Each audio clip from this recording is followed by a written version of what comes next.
Salam alaikum. Aujourd'hui, on va voir comment investir halal sans riba, les soukouk expliqués simplement. Donc aujourd'hui, on va voir pourquoi investir dans ces classes d'actifs est intéressant, qu'est-ce qu'une obligation, qu'est-ce qu'un soukouk et comment investir en soukouk en France. Donc voilà, moi je te laisse avec la vidéo. Je parle pas plus. Pourquoi investir dans ces classes d'actifs? En fait, ils constituent un très bon hedge pour ton portefeuille parce qu'ils sont inversement corrélés à la classe d'actifs des actions. Et vu que la plupart des gens investissent en actions, ça va être un très bon ajout à faire dans ton portefeuille pour justement contrebalancer le risque que soutiennent les actions dans un portefeuille d'investissement. Et c'est également de très bons cash equivalents, ça veut dire que ça va être de très bons outils pour pouvoir faire de la gestion de trésorerie et pour pouvoir ne pas laisser son argent dormir et se faire éroder par l'inflation, mais justement de le faire quand même travailler avec des rendements qui vont être certes beaucoup plus faibles que des actions, mais qui vont être beaucoup plus liquides et beaucoup plus sûrs. Donc c'est ça vraiment les avantages à investir dans cette classe d'actifs. OK, maintenant qu'est-ce qu'une obligation? En fait, une obligation, c'est un titre de créance. Qu'est-ce qu'un titre de créance? C'est juste une dette, en gros. C'est voilà, titre de créance, c'est une dette où le rendement est garanti. Donc sur un investissement de 1 000 €, je t'ai mis un petit graphique pour que tu comprennes. Sur un investissement de 1 000 € dans une période, une maturité de 3 ans et un rendement annuel de 6 tu achètes l'obligation ici, par exemple à un taux, de 6 du coup, hein, tu l'achètes à un taux de 6. Bon, on va pas rentrer dans les détails du taux nominal, voilà, on va prendre le prix d'obtention de l'obligation, voilà, on va juste prendre ça. Donc on va dire que c'est 6. Et ben chaque année, tu prends 60 €. Chaque année, tu prends 60 € et à la fin, tu vas être remboursé du capital en plus d'avoir eu, c'est 60 fois 3, 6 fois 3, 18, c'est 180 € d'intérêt et donc ça permet de garantir, voilà, un rendement. Maintenant, est-ce que c'est halal d'acheter ce type de titre de créance et d'obligation? Non. Pourquoi? Parce que ça contient du riba. Du riba et également, c'est un risque unilatéral uniquement soutenu par celui qui demande la dette. Ça veut dire qu'il est contraint de payer son créancier. Et donc ça, c'est un risque unilatéral et c'est pas forcément, c'est pas autorisé en islam finalement. Il faut vraiment qu'il y ait un risque bilatéral entre plusieurs parties, que tout le monde soutienne le risque dans une transaction financière. Ok? Ensuite, qu'est-ce qu'un soukouk? Un soukouk, c'est une méthode de financement. Il représente la copropriété sur un actif ou une pool d'actifs halal. Les investisseurs ne prêtent pas de l'argent contre de l'intérêt, mais ils acquièrent une quantité d'actifs en fonction de leur pondération dans l'investissement. Ils perçoivent la part qui leur revient dans les flux économiques générés, que ce soit des loyers, des revenus d'exploitation, une marge de vente, etc. Par exemple, pour donner un exemple concret, si on prend un immeuble, il y a plein d'investisseurs qui vont investir via un soukouk, via une SPV soukouk, euh, pour justement investir dans cet immeuble. Et justement ici, celui qui va gérer le soukouk, ça va être soit l'État, soit l'entreprise qui justement émet ce soukouk pour pouvoir investir dans cet immeuble. Et du coup, les investisseurs deviendront vraiment copropriétaires de cet immeuble-là indirectement via justement le soukouk, via le véhicule d'investissement, mais ils auront la propriété sur cet immeuble.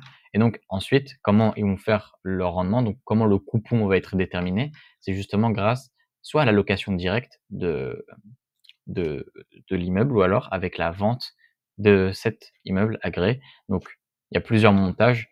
Pour un immeuble, généralement, il y a que ces 2-là qui sont généralement faits. Par exemple, si jamais on prend un pont, ça va être, les revenus que vont générer le pont par le passage des gens qui vont passer sur le pont, qui vont générer justement, le coupon, pour les investisseurs. Heu, voilà, tout simplement. Ensuite, les principaux montages, que tu peux réaliser via un soukouk, ça va être soit l'ijara, donc là, ça va être la location, c'est-à-dire, typiquement la location qu'on vient de voir ici. Ça va être un contrat type ijara. Donc le plus courant et c'est le plus obligataire, c'est le plus, heu, assimilé à une obligation, tout simplement parce que la location, c'est un peu comme un rendement fixe mensuel. Et ensuite, il y a le murabaha, donc là, c'est la revente avec marge bénéficiaire, donc c'est la marge de revente. Après, voilà, ces sous-coups sont pas renégociables après émission parce que justement, en fait, il y a la marge bénéficiaire est prédite d'avance. Enfin, elle est pas prédite, mais elle est convenue en avance. Ensuite, on a le musharaka et le mudaraba. Donc là, c'est les bénéfices pondérés. Ça veut dire quoi? Typiquement, un contrat mudaraba, pour t'expliquer, c'est un investisseur, Rabel Mel, qui ramène justement l'argent. Et ensuite, on a le mudarrib, donc celui qui va ramener les connaissances, l'expertise. Et ces deux-là vont se lier via un contrat mudaraba pour pouvoir justement s'accorder avec la répartition des bénéfices, parce que l'un amène le capital et l'autre amène l'expertise. Donc ça leur permet d'avoir un risque qui est bilatéral, un risque qui est partagé, mais également de pouvoir tous les 2 participer à une entreprise, à un projet. OK? Ensuite, on a les contrats les plus connus, je crois. C'est, la plupart du temps, c'est, les contrats qui sont le plus connus de la plupart des musulmans. Donc c'est le istina ou le bil salem. Donc c'est les paiements échelonnés. C'est souvent utilisé pour des projets de construction ou de matières premières. Typiquement des projets, par exemple à Dubaï, je sais qu'ils en font beaucoup. Donc, c'est-à-dire que tu investis, dans un bien immobilier, de manière échelonnée avec des paiements échelonnés. Hop, ensuite on a le wakala, donc là c'est le mandat d'investissement. Donc, bénéfice d'un portefeuille, c'est généralement utilisé par les institutions islamiques, les fonds islamiques pour, justement, heu, ça va être pour la performance du portefeuille, pour être rémunéré sur la performance qu'ils ont effectuée. Enfin bref. Ensuite, on a les différences clés entre ces différentes classes d'actifs, entre les sukuk et les obligations. En fait, les différences clés, qu'est-ce que ça va être? Ça va être la détention réelle de l'actif financier, parce que quand tu investis dans un sukuk, tu détiens vraiment ce que tu achètes, alors que quand tu investis dans une obligation, c'est juste, tu as un titre de créance, tu as une dette auprès de quelqu'un. Il y a un risque bilatéral, contrairement aux obligations qui ont un risque unilatéral soutenu uniquement par celui qui demande le financement. Ensuite, il y a pas de riba et il y a pas de garantie de rendement. OK?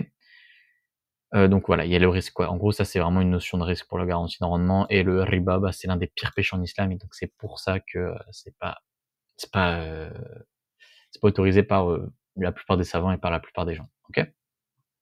Ensuite, comment investir en sukuk en France? Alors aujourd'hui, il y a pas d'alternative à des sukuk souverains fractionnés en France.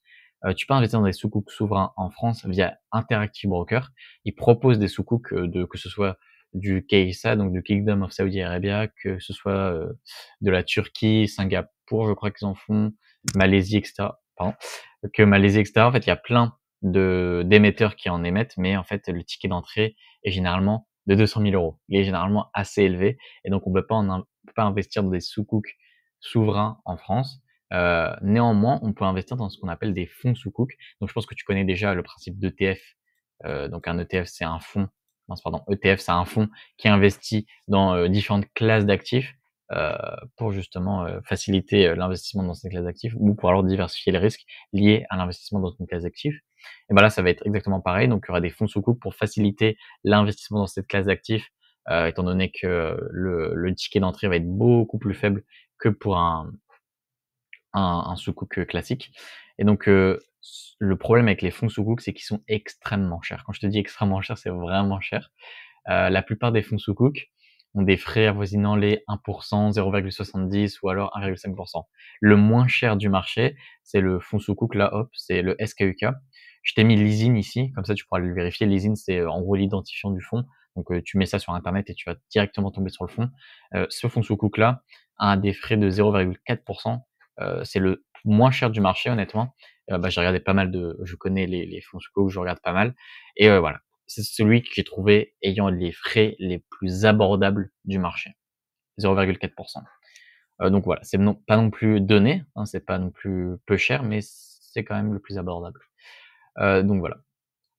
Ensuite, du coup, j'en ai fini avec la vidéo. N'hésite surtout pas à t'abonner si jamais tu veux en voir plus de vidéos comme ça sur l'investissement et sur la gestion de tes finances personnelles. N'hésite pas à liker si jamais tu as aimé le contenu et me poser tes questions en commentaire si tu en as. Moi, je serais ravi de te répondre.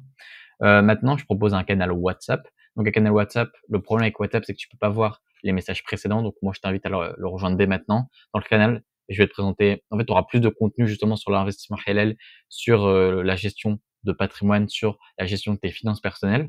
Il y a pas mal de contenu, pas mal de valeurs que je donne gratuitement dans ce canal. Donc honnêtement, c'est un plus si jamais tu veux le rejoindre. Tu auras plus de choses, tu pourras apprendre plus vite, tu pourras apprendre mieux. Donc moi, ce que je te conseille, c'est juste de le rejoindre. Par contre, voilà, le problème, c'est que si jamais tu veux avoir le plus de contenu possible, je te conseille de le rejoindre dès maintenant. OK? Maintenant, je t'ai préparé également une vidéo totalement offerte qui est en description et qui te montre un petit peu ma méthode, comment j'aide les pères de famille musulmans à investir pour garantir leur retraite. Je te montre exactement tout, dans cette vidéo. C'est le premier lien en ligne de description. C'est le premier lien. Tu regardes et en fait, ça fait 8 minutes. Tu regardes si jamais ça te plaît, si jamais tu es dans cette situation, si jamais tu penses que je peux t'aider et si jamais c'est le cas, tu pourras réserver un appel. Je te vendrai rien sur le premier appel. Le premier appel, il est juste là pour voir si jamais je peux vraiment t'aider et voir en quoi je peux t'aider et voilà, je t'offrirai un plan d'action concret, durant l'appel, quoi. Voilà, du coup, moi, je te dis à la prochaine, pour de prochaines vidéos.